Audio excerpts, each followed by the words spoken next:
everyone, this is part 9 video of electrostatic potential and capacitance chapter. So in this video we will be seeing about electrostatics of conductor. Okay, so this is a very important topic we are going to see today. So there are 6 points in this listed in NCERT, so I will be covering everything. Let's go with NCERT today. So let me read line by line so that you can understand more clearly. Electrostatics of conductor. Conductors and insulator we describe. Conductors contain mobile charge carriers. Okay, always remember conductors will have free electrons. Okay, so in metallic conductor these charge carriers are electron. In metal conductors, usually they are free to move. The electrons are free within the metal, but not free to leave the metal. The free electrons form. It is like free electrons are kind of gas molecules. What they will do? They will come collide with each other with all the ions or with themselves itself in the random direction, and they move in the random different directions. In an external electric field, they drift against the direction of field. If the field is in the direction, the electrons will drift against this electric field, like this in this direction. The positive ions is made up of the nuclei and they are bound with the electrons and they are remain held in the fixed position, so that always remember only the negative ions will move. In case of metal conductors, positive ions, protons will remain in the same position only. But in electrolytic conductors and all, not in solid conductors, if we are taking electrolytic conductors, some liquid conductors and all, the charge carriers both positive and negative ion have capability to move. Okay, even positive ions will move. But in this situation, we are not taking the electrolytic conductor and all. We are only considering the solid, metallic solid conductors only. So let us restrict ourselves to only metallic solid conductors in this chapter. Okay. So what are the 6 points which are coming under the electrostatics of the conductor? The first point is inside a conductor, electric field will be zero. These are the 4 properties written in diagram sense. You can see inside the conductor, electric field is zero. So usually, consider a conductor neutral of charge. There may be an external electrostatic field. Usually, in static situation, when there is no current inside or on the surface of the conductor, the electric field is zero everywhere inside the conductor. This fact can be taken as defining property of the conductor. Conductor will usually have a free electron, right? As long as the electric field is not zero, free electron carriers will experience a force and they will drift in the static situation. The free electrons are being distributed themselves in the electric field is zero everywhere inside. The electrostatic field is zero inside the conductor. So what are they saying? See, if you see in this is an induced conductor which is having a positive and negative side. So along positive side or negative sign will get attracted, and along negative side the positive sign will get arranged. Usually the electric field is in this direction, but the electrons are moving in this direction. They are opposite. So E minus EP everywhere inside the field. What is the electric field? Electric field everywhere inside the field is zero. That is what they are saying. Electric field everywhere inside the field is zero. Usually in static conductor. Okay.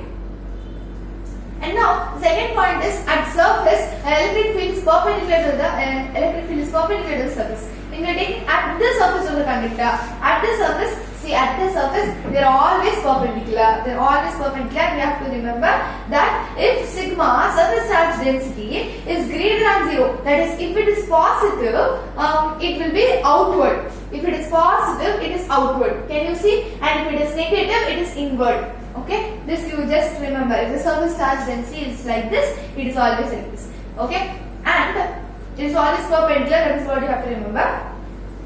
If E were not normal, if it is not perpendicular, means what would happen? It would have some non-zero component along the surface. Free charges on the surface of the conductor would then experience a force and move. In the static situation, therefore, E should have no tangential component. Thus, the electrostatic field at the surface of the charge conductor must be normal to the surface at every point for a conductor without any surface charge density. If the sigma is zero, then field is zero.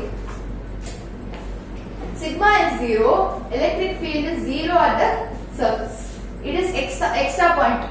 Okay, they may ask you in MCQ and all, what will happen if sigma is zero? If sigma is zero, the electric field will also be zero. If sigma is zero means electric field will be zero at the surface. Okay, here they are telling that it should be perpendicular always. But if you see here, if I am not taking perpendicular, if its electric field is inclined, it means what will happen? It will have components, sin theta component, cos theta component. So as we already told that it should be at the surface, it should be what? It should be perpendicular. But I am taking inclined. So E cos theta, electric field will be zero here. E cos theta should be zero. E cos theta 0 means theta value should be what? 90 degree. So theta theta value should be 90 degree. That's how I proved the electric field should be perpendicular to the surface. Coming to the next point, we are having a interior of the conductor can have no excess charge in the static situation. That is, the net charge will always be 0. A neutral conductor has an equal amount of positive and negative charges in every volume of the surface element. When the conductor is charged, the excess charge can reside only on the surface in the static situation. This follows from the Gauss law. Consider an arbitrary volume element V inside the conductor. On the closed surface S is bounding the volume element V, and the electrostatic field is 0. Thus, the total electric flux through the S is 0, and hence by Gauss law, there is no net charge enclosed by S, but the surface S can be made as small as you like. That is, the volume V can be made vanishingly small. That is, volume could be made small, the surface could be made small. This means that there is no net charge at any point inside the conductor, and any excess charge must reside at the surface. Okay? If you see the third point, interior can have no excess charge. If there is excess charge, means they will reside only on the surface like this. Only on the surface will be there. Okay, that's what they are saying. The net charge Q will be 0. How did I prove that Q is equal to 0? EDS. EDS is equals to what? EDS is equals to Q by epsilon naught. Q by epsilon naught is the EDS which is at the surface. Okay. We saw in the previous chapter what we saw. Q by epsilon naught is equals to EDS. That is what we saw. We proved using the plane sheet and cylinder sheet and all. We proved, no? It's sigma by epsilon naught. If sigma by epsilon, Q by epsilon naught is there, which is EDS.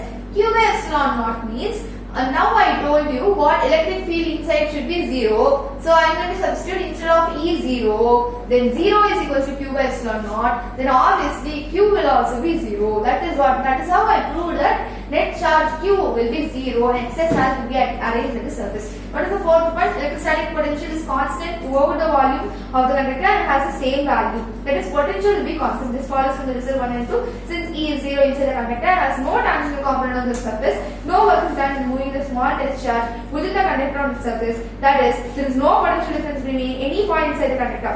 Potential difference will be 0 because the potential is constant at the surface of the conductor. Hence, the result, if the conductor is charged, electric field is normal to the surface exists. This means that the potential will be different at the different points, or the point just outside the surface. In a system with a conductor of arbitrary size, shape and charge configuration, each conductor is characterized with a constant value of potential, but this constant may differ from one conductor to other. If you take here, electrostatic potential is constant throughout the conductor. That is what they are saying. Okay, you see here the potential is constant throughout the conductor. And what is the fifth point here? Like if they say that if you see, if they have the electric field, since electric field is 0 inside the conductor, they will have no tangential component because electric field is 0 and no work is also done in moving a small test charge, right? If there is no work done means no potential difference. Okay, electric field is 0. Electric field is 0, no tangential component, so work done will be 0. Work done is 0, delta is also 0, and potential difference is 0 means potential should be constant. That is how they say that potential is constant inside. Next, fifth point is electric field at the surface. At the surface will be sigma by epsilon naught. You see, at the surface will be sigma by epsilon naught and n cap. What is n cap? N cap is a unit vector perpendicular to the surface like this in the outward direction, but like this. Outward direction unit vector perpendicular to the surface. Okay, how did I prove this? It is proved by this particular formula, where inside we know that electric field will be 0, then EDS is equals to Q by epsilon naught, right? So EDS is equals to Q by epsilon naught. We know one formula, sigma is equals to Q by ds. Okay, surface charge density is equals to Q by ds, Q by A. Q by A means ds only, and the small elementary area is ds. So Q by ds, instead of sigma, instead of Q, I am substituting sigma ds. Sigma ds and ds gets cancelled. So E is equal to sigma by epsilon naught. At surface, it is sigma by epsilon naught. Very important derivation. Inside electric field will be 0. So EDS is equal to Q by epsilon naught. E is equal to Q by epsilon naught, and we know sigma is equal to Q by ds. So instead of Q, I am substituting sigma by ds by epsilon naught. EDS and EDS will, ds and ds will get cancelled. So E is equal to sigma by epsilon naught at the surface. This is how I proved electric field at the surface. Okay, and coming to the next step, and for this I am taking this diagram where we are taking a pill which is a cylindrical box which is half inside, which is a Gaussian surface, which is half inside the surface of the conductor, and here you can take the sigma of the surface charge density, the ds, a small elementary area is there, and electric field is taken perpendicular normal. By using Gauss law only we are proving this. Okay, this is what is the electric field at the surface of the charged conductor is sigma by epsilon naught. And coming to the next point, what is electrostatic shielding? This is the last concept that we are going to learn. Electrostatic shielding is it states the electric field inside the cavity. And if you take this, this is a total and charge gets distributed at the surface. With a cavity means what? If there is something like this, we take this pouch. This is the surface, and inside surface some holes is there. No, this is what is known as cavity, and this surface will protect this cavity from any external field. It will not affect this external field. Like for example, if you are sitting inside a car or a truck, if you are struck by a lightning, the lightning will not directly affect you. Even though the car is made of metal, even though it is a good conductor of electricity, it will not affect you because of the property called electrostatic shielding. It is due to that electric field inside the cavity will be zero. If the electric field is zero, current cannot pass through. So it can protect certain region. It is a phenomenon through which it can protect certain region from external field. So that is what they state from this electrostatic shielding.